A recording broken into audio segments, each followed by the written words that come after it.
Ayan mga buddy, nandito na kami sa loob ng aeroplano at ready to go na kami. Ayan, aalis na kami. Ito sa Manila, papunta ng Tacloban City. Ito kasi destination namin. Tapos, then, bibiyakin naman kami ng bangka na mapupunta sa talagang totoong destination namin. Okay, go lang kami. Sold lang kayo sa amin. Ayan na, palanding na tayo.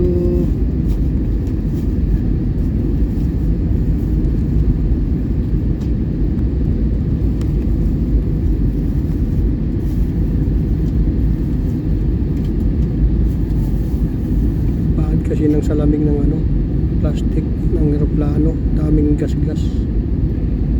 Ayan na malanding na ayan na, konting-kunti na lang. Oops, bumaba pa. Ayan na, kitang-kita na. Ayan na, nasa ibabaw na tayo ng runway.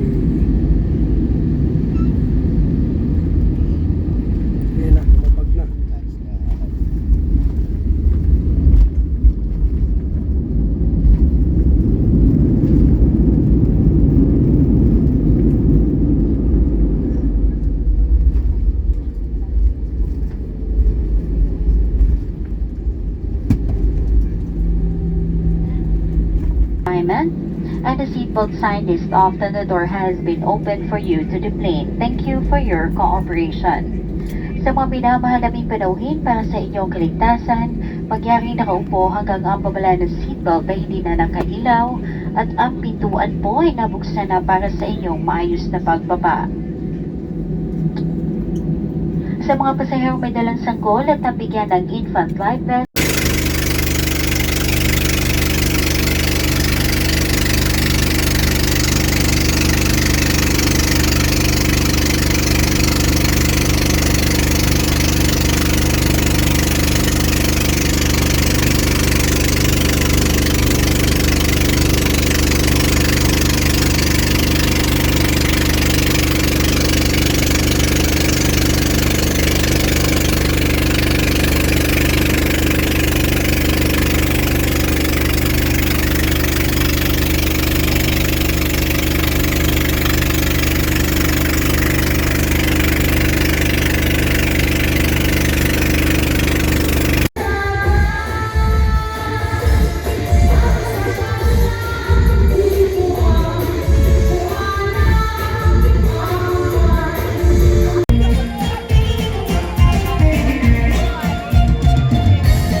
buddy, nandito tayo sa bundok ngayon dito sa Samar at nasipan natin magawa ng butong, yung buko, malambot na nyug sa Tagalog. Ayan, dito tayo sa bukid ng aking tiyuhin.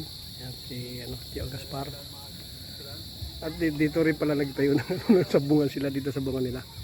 Ayan, pakita ko lang sa inyo. Ay, buko na pinagkukunan namin ng ng nyug. Ayan, pabalik na kami, nakakuha na kami ng buko, nakakain na, tapos napuno pa namin yung pitchil. Ayan, kaya pabalik na kami. Ayan, may mga kalabaw dito, tapos may manukan nilo si Marlon, yung pinsang ko. Tapos may mga kalabaw dyan, mataniman dyan, nandun na sila. Ayan, kaya awi na kami. Ayan, salamat kay Uncle Gaspar, nandito siya sa bundok, tutulungan kami magbiyak-biyak ng buko. Guys, ayan, maraming salamat. Update lang tayo kung anong ginagawa natin sa dito sa Samar.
Ganda ng rock formation dito sa Kandiwata.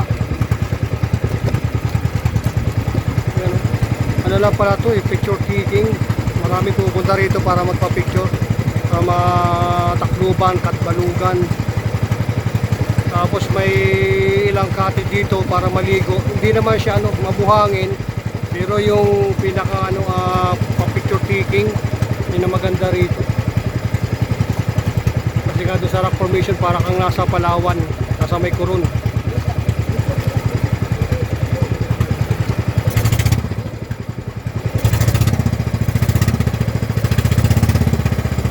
Kaya siya yung mga cottage niya na balsa, tapos ilagyan nila ng container na plastic sa ilalim para mas lutang na lutang.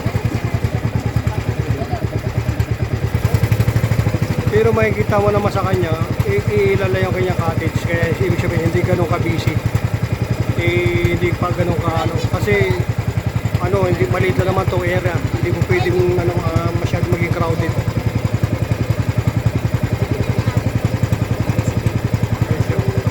Ang cute diba ng cottage, mayroon pang taas.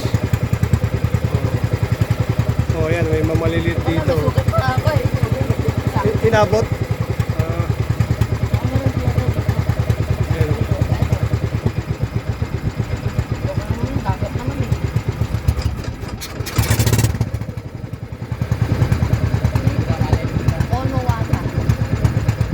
Japan? Konowata? Hindi, Kandiwata. Kandiwata? Ibig sabihin nun may engkanto. Diwata, engkanto eh.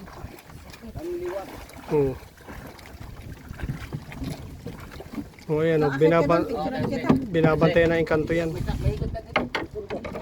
Diyan ako pa-picture mamaya kayo. Ayan mga buddy, dunggo na tayo rito. Ayan, na tayo rito sa cottage. Dito na tayo maligo, medyo malalim naman ang kunti. Dito tayo sa side yung pati kahit mabato. At kasi ayan, mayroon tayong pinaka-cottage, hindi tayo may initan ng gusto. Ayan. body, nandito tayo ngayon sa ibabaw ng cottage, sa pinaka-double tick ng cottage. Kaya nasa taas tayo dyan, oh. Nakita mo rin yun ang Iwata. Hindi naman matao dito, ilan lang cottage dito, pero ang ganda.